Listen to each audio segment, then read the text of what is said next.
श्री कृष्ण ने क्या खूब कहा है, आपके कर्म ही आपकी पहचान है, वरना एक नाम के यहाँ हजारों इंसान हैं।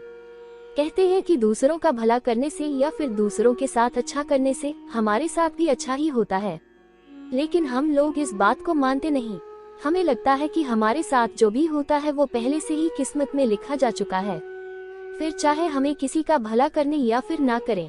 हम ये बात भूल जाते हैं कि किस्मत का लिखा भी हमारे कर्मों से बदल सकता है, क्योंकि जो जैसा करता है वो कभी ना कभी वैसा ही पाता भी है।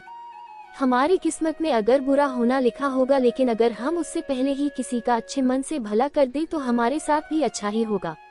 इस बात को समझना हर व्यक्ति के लिए आसान नहीं है। जो इंसान कपटी होता है, जिसके मन में दूसरों के लिए सिर्फ मैल भरा होता है, वो ये बात कभी नहीं समझ सकता। लेकिन दूसरी तरफ वो इंसान जो अच्छा सोचता है, जिसे ऊपर वाले पर विश्वास होता है, वो इस बात हमेशा यकीन रखता है कि बुरी किस्मत को भी अच्छे कर्मों से बदला जा सकता है। आज की जीवन बदलने वाली शार्ट मोटिवेशनल स्टोरी भी कुछ ऐसी ही है। ये मोटिवेशनल स्टोरी आपको जीवन में हमारे द्वारा किए जाने वाले अच्छे बुरे कर्मों से मिलने वाले फल के बारे में सीख देगी। जीवन बदलने वाली प्रेरणादायक कहानी के जरिए आप जानेंगे कि जीवन में क्या अच्छा होता है और क्या बुरा होता है, और वो किस तरह हमारी पूरी जिंदगी को प्रभावित करता है। ये कहानी एक राजा की है जो बहुत ही निर्दयी और घमंडी था। छोटी छोटी गलती होने पर भी वो लोगों को बहुत कठोर सजा देता।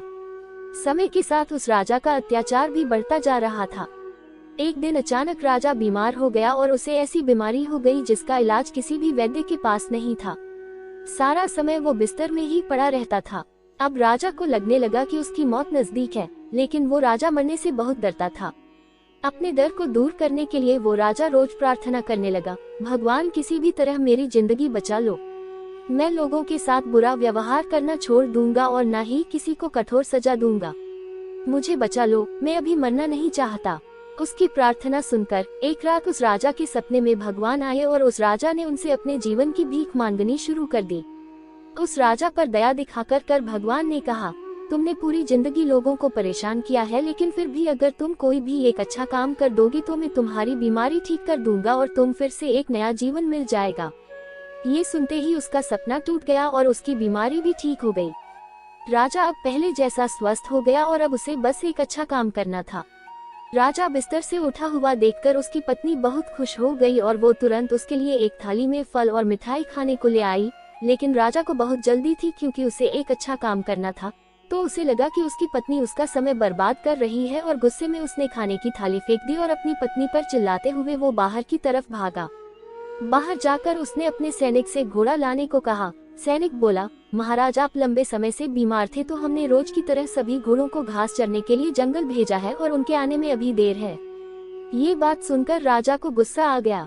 उसने अपने सैनिक को मौत की सजा सुना दी और गुस्से में पैदल ही महल से बाहर निकल गया। थोड़ा दूर पहुंचकर राजा ने एक व्यक्ति को भीख मांगते हुए देखा।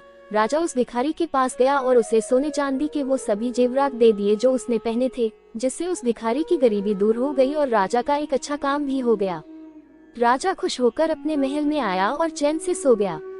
फिर से भगवान उसके सपने में आए और बोले, मैंने तुमसे एक अच्छा काम करने को कहा था, लेकिन तुमने उस एक काम को करने से पहले भी कई गलत काम कर दिए। पहले तो तुमने बिना वजह अपनी पत्नी को डांटा और फिर तुमने अपने सैनिक को बिना किसी गलती के मौत की सजा दे दी और अब तुम्हारी जान नहीं बच सकती। थोड़ी ही देर में राजा की मौत हो गई। ये स्टोरी से हमें सीख मिलती है कि हम सभी को अपनी जिंदगी की वैल्यू तब पता चलती है जब हमारी लाइफ में कोई मुसीबत आती है। जब तक सब कुछ सही चल रहा होता है उस वक्त हमें खुद पर घमंड होता है। उस वक्त हम किसी को अपने से ऊपर नहीं समझते और हमें लगता है कि जो कुछ है बस हम ही हैं। हम अपने वक्त का और अपनी पावर का सही इस्तेमाल नहीं कर पाते और जब बहुत देर हो जाती है तो तब हम दूसरों के लिए कुछ करने की सोचते हैं। कई लोगों की आदत होती है जो अपने ही फैमिली मेंबर्स पर गुस्सा करते हैं, बेवजह लड़ाई करते हैं और बाहर के लोगों के सामने अच्छा बनने का नाटक करते हैं। लेकिन हमें ये बात नहीं भूलनी चाहिए कि अगर लोगों की जिंदगी में कुछ अच्छा ही करना है तो उसकी शुरुआत अपने घर से करनी चाहिए। जब हम अपने परिवार के लिए सही होंगे तब जाकर हम बाहर की दुनिया के लिए कुछ अच्छा कर पाएंगे। हम सभी को जिंदगी एक ही बार मिलती है, अगर इसे सही से जिया जाए तो एक ही लाइफ बहुत होती है। कहानी सुनने के लिए धन्यवाद। ये कहानी अच्छी लगी हो तो प्लीज वीडियो को लाइक शेयर कीजिए और चैनल को सब्सक्राइब कीजिए।